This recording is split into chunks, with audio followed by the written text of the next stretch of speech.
तो देखिए आज जो एनकाउंटर चला है ये सबसे बड़ी उपलब्धि है और इसके लिए कई दिनों से रणनीति बनाई जा रही थी और देखिए हमारे जाबाज जवानों की ही कुशल रणनीति का ही असर है कि अब यहां पर देखिए एक के बाद एक बड़ी उपलब्धि मिल रही है। देखिए डिप्टी सीएम ने कहा कि नक्सलवाद का रास्ता कहीं नहीं जाता है और जुल्फिकार ज्यादा जानकारी के साथ जुड़े हैं। जुल्फिकार, आज पुअर्ती गांव और तमाम वो इलाके जहां पे मारवी हिड़मा का किसी वक्त बोलबाला हुआ करता था, दहशत थी, जहां पे उसने कई खूनी खेल खेले हैं। झीरम घाटी की बात की जाए, 2010 की बात की जाए, 26 से ज्यादा ऐसे हमले जिसका मास्टरमाइंड हिड़मा था वो ढेर हो गया है।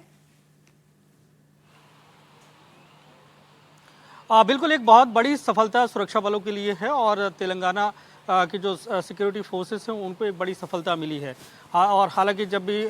जैसे आपसे बात हो रही थी उप मुख्यमंत्री विजय शर्मा की, तो उन्होंने भी कई सारी बातें रखी, लेकिन जो पुअर्ती गांव है उस गांव में हिड़मा पला बढ़ा और फिर वहां से माओवाद की राह उसने जो पकड़ी और छत्तीसगढ़ के इकलौते आदिवासी माओवादी जो संगठन है उसके उस बड़े कैडर तक वो पहुंचा। लेकिन हिड़मा के पहले तक ये कहा जाता था कि पूरी तरीके से जो माओवादियों की जो पकड़ है वो तेलंगाना आंध्र प्रदेश के जो बड़े कैडर के माओवादी हैं वो होते हैं, लेकिन हिड़मा को एक बड़ी जिम्मेदारी दी क्योंकि हिड़मा जो है बड़ा ही दुर्दांत और कुख्यात नक्सली के तौर पर छत्तीसगढ़ में जाना जाने लगा। और बीते दिनों जिस तरीके से 1 जनवरी के बाद से अगर देखें 2024 में एंटी नक्सल ऑपरेशन जो चलाए गए खासकर बस्तर के अंदरूनी इलाकों में, जिसमें बड़ी संख्या में माओवादी मारे गए और बड़ी संख्या माओवादियों ने सरेंडर किया, तो जब भी बड़े माओवादी मारे गए तो चर्चा इसी बात को लेकर होती थी कि हिड़मा कब मारा जाएगा, क्योंकि हिड़मा को लेकर जो है वो छत्तीसगढ़ की राजधानी से लेकर दिल्ली तक उसकी काफ़ी चर्चाएं हमेशा होती रही हैं कि हिड़मा ने इस बड़ी वारदात को अंजाम दिया। अभी भी जो बातें आई हैं उस पर 26 से बड़े माओवादी जो हमले हुए हैं सुरक्षा बलों पर, उसको अगर उसकी स्ट्रेटेजी को किसी ने प्लान किया, रणनीति बनाई, एम्बुश लगाया, तो उसमें बड़ी भूमिका हिड़मा की रही है। तो जो देखें कि दंतेवाड़ा में जब 2010 में एक सीआरपीएफ का एम्बुश लगाया गया और मुठभेड़ हुई, उसमें 76 जवान शहीद हुए, उसको भी लीड कर रहा था और उसको भी स्ट्रेटेजी प्लानर अगर देखा जाए रणनीति बनाने वालों में से एक हिड़मा ही था। तो उस घटना के बाद से हिड़मा की जो चारों तरफ चर्चाएं यही थी कि हिड़मा एम्बुश लगाने में मास्टरमाइंड है, स्ट्रेटेजी बनाने में मास्टरमाइंड है और एक दुर्दांत और कुख्यात तरीके से उसका नाम जो है लगातार आगे बढ़ता गया। इसके पहले भी देखें कि 2013 में उसके बाद मतलब 3 साल बाद एक बड़ी घटना हुई, झीरम घाटी नक्सली हमला हुआ कि जगदलपुर से करीब 40 किलोमीटर आगे झीरम घाटी में कांग्रेस की जो परिवर्तन यात्रा चल रही थी उस परिवर्तन यात्रा को घेर लिया गया और उसमें 27 जो कांग्रेस के बड़े लीडर हैं, तत्कालीन प्रदेश अध्यक्ष रहे नंद कुमार पटेल, पूर्व केंद्रीय मंत्री रहे विद्याचरण शुक्ल जैसे कई बड़े नाम थे जो उस एम्बुश में फंसे और उस मुठभेड़ में शहीद हुए थे। तो उसको भी लीड करने वालों में से, उस टीम में शामिल होने वालों में से हिड़मा का नाम था। हाल में ही अगर देखें 2021 में एक बड़ी घटना हुई, उसमें 22 सुरक्षा जवान जो है वो शहीद हुए, तो उसमें भी हिड़मा का नाम था। तो इस तरीके से बड़ी बड़ी जो वारदातें हैं उसमें 26 वारदातों में उसके नाम। अब वो जब मारा गया है उसके बाद उसकी पूरी जो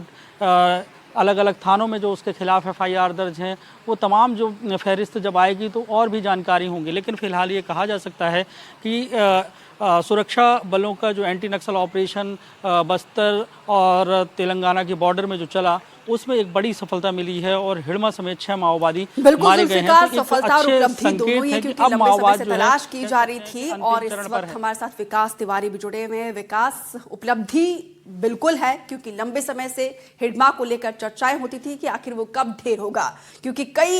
हमलों में ये मास्टरमाइंड रहा है और अब इसके ढेर होने के बाद से जो बाकी बचे कुचे नक्सली है क्या वो लौटेंगे, क्या रहने वाला है, क्या लगता है आपको आपके अनुभव के मुताबिक? देखिए, माओवादियों के खिलाफ जो ऑपरेशन चलाए जा रहे थे तो जैसा हमारे साथी जुल्फिकार जी ने भी बताया कि हर किसी के जहन में यही सवाल था कि हिड़मा का क्या होगा, क्या वो सरेंडर करेगा, क्या एनकाउंटर में मारा जाएगा। ये भी माना जाता रहा है कि जिस दिन हिड़मा से एनकाउंटर होगा तो भीषण मुठभेड़ ही होगी, क्योंकि हिड़मा के साथ बटालियन में ही जो उनके साथी बताते आए हैं, जो बटालियन के लोग सरेंडर किए हैं उनके द्वारा बताया गया है कि लगभग 210 बटालियन में 25 से 30 साल की उम्र के लड़ाके उनके साथ में हैं। कारतूस और हथियार इतनी बड़ी संख्या में था उनके पास में कि वो लगभग 1 सप्ताह तक लगातार लड़ सकते थे फोर्स से। लेकिन उसके बावजूद इतनी आसानी से हिड़मा मारा गया, ये सबके लिए आश्चर्यचकित कर देने वाला है। कोई उम्मीद अभी भी नहीं कर पा रहा। यहाँ तक कि उनके साथी रुपेश जो हाल ही में लौट कर आए हैं, जो कि माओवादियों के मिलिट्री विंग के इंटेलिजेंस चीफ रहे हैं, जब मैंने उनसे भी बात की तो वो भी सबसे पहले संशय में आ गए। उन्होंने भी तस्वीर को देखा और उन्होंने भी कहा कि हिड़मा के जैसा दिख रहा है, पर हिड़मा इतनी आसानी से नहीं मर सकता, इसे बहुत ध्यान पूर्वक इसकी पुष्टि करनी होगी। फिर कुछ देर 1 घंटे का समय उन्हें लगा, जो कि उनके साथ जंगलों में रह चुके हैं। तो कोई भी इतनी आसानी से भरोसा नहीं कर रहा है। हिड़मा इतना बड़ा नाम, यहाँ तक कि पूरे देश के साथ साथ पूरे विश्व में भी आज ये इंटरनेशनल खबर है कि जहां भी इंसर्जेंसी पे बातचीत होती है, आतंकवाद पे बातचीत होती है और माओवाद पे बातचीत होती है, तो माओवाद में भी बसव राजू पे कम चर्चा होती थी, हिड़मा पर ज्यादा चर्चा होती थी। न्यूयॉर्क के एक पत्रकार से भी हमारी बातचीत हुई थी, उन्होंने इस बात का डिस्कस किया था। आप उसके प्रोफाइल को समझिए, हर बड़ी घटना के पीछे हिड़मा का नाम, हर बड़ी घटना, जिस घटना ने पूरे छत्तीसगढ़ दंडकारण को दहलाया, उस घटना के पीछे एक ही नाम आता था कि इसका मास्टरमाइंड हिड़मा था। और हिड़मा के साथ जो टीम थी, उस टीम ने ऐसे ऐसे कांड किए भी कि जिसे देखकर हर कोई दहल गया। तो कोई भी एक बार में भरोसा करने को तैयार नहीं है कि हिड़मा मारा गया, लेकिन अब जाकर जब इस बात पर विश्वस्त पुष्टि हो गई कि मारा गया माओवादी हिड़मा ही है, उसकी पत्नी है, तो अब ये बसव राजू के मारे जाने से भी बड़ी सफलता मानी जा रही है। इसके पहले भी जब बसव राजू मारा गया था गुंडेकोट में, तो भी लोग यही बोल रहे थे कि भले महासचिव मारा गया लेकिन हिड़मा अभी भी जिंदा है। और मुझे लगता है कि हिड़मा का मारा जाना अब कहीं न कहीं माओवादियों की जो सबसे मजबूत टीम है बटालियन, उसके मनोबल को तोड़ने के लिए सबसे ज्यादा कारगर होगी। और अब संभवतः बटालियन के वो लड़ाके जो हिड़मा के दम पे ही अब तक टिके हुए थे संगठन में, अब वो भी वापस लौट सकते हैं। जी, तो बिल्कुल जिस तरीके से विकास आप कह रहे हैं कि बसव राजू से बड़ी उपलब्धि यहाँ पे हिड़मा के मारे जाने की है, उसके बाद से जो बचा कुचा नक्सलवाद है, माओवाद है, विचारधारा है, वो पूरी तरीके से अब हिल गया है। उनकी कमर, उनकी हड्डी रीढ़ की वो पूरी तरीके से अब टूट गई है। जुल्फिकार भी हमारे साथ लगातार बने हुए। जुल्फिकार, जिस तरीके से यहाँ पे विकास कह रहे हैं कि अभी भरोसा बिल्कुल भी नहीं हो पा रहा है कि ये इतनी आसानी से मारा जा सकता है, क्योंकि हमने बीते दिन ही देखा, डिप्टी सीएम गए थे पुअर्ती गांव और हिड़मा की मां ने भावुक अपील की थी। उसके बाद से उम्मीद करे थे कि शायद वो लौट आए, लेकिन देखिए अभी कुछ दिन ही बीते हैं और खबर आ रही है कि हिड़मा जो है वो ढेर हो गया है।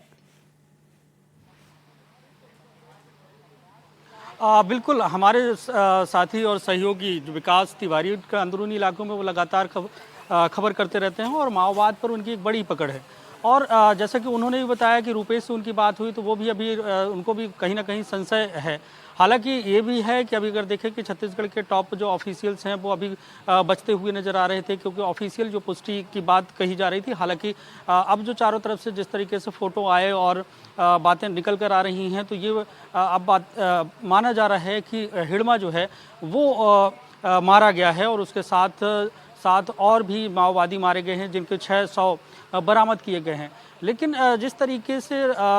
विकास तिवारी ने भी बताया, क्योंकि ये एक कुख्यात, दुर्दांत और मतलब माओवादियों की श्रेणी में हिड़मा का नाम आता था और इतनी आसानी से उसके मारे जाने को लेकर ये बातें जो हैं, अभी जैसे हम भी अभी इस समय पे कई सारे अधिकारियों के बीच में हैं, विधानसभा में मौजूद हैं, क्योंकि विधानसभा का छत्तीसगढ़ का 1 दिन का सत्र चल रहा है, तो उनसे भी जब बात हो रही तो उनका भी एकदम से शॉकिंग जैसी स्थिति कि हिड़मा मारा गया। तो पुष्टि को लेकर भी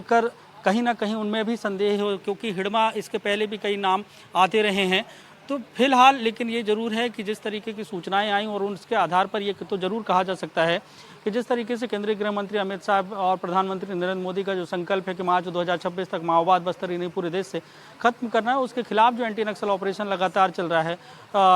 पुनर्वास की नीति पर भी काम हो रहा है कि जो माओवादी हैं वो सरेंडर करें और जो दुर्दांत माओवादी हैं उनको न्यूट्रलाइज किया जाए। तो उसी न्यूट्रलाइज करने की कड़ी में अगर देखें तो हिड़मा का मारा जाना एक बेहद ही सुखद बात है कि जो लक्ष्य है उस लक्ष्य के तहत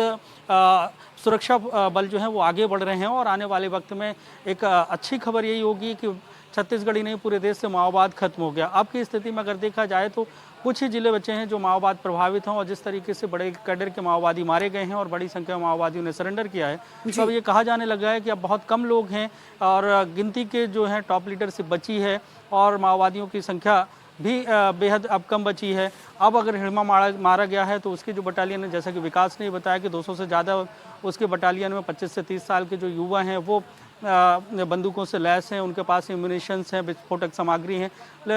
थी। अब हिडमा उनका लीडर ही अगर खत्म हो गया तो ये पूरी जो बटालियन है वो बिखरती हुई नजर आएगी। हो सकता है कि कुछ दिनों में ये बातें आएँ कि उस बटालियन के जो मेंबर्स हैं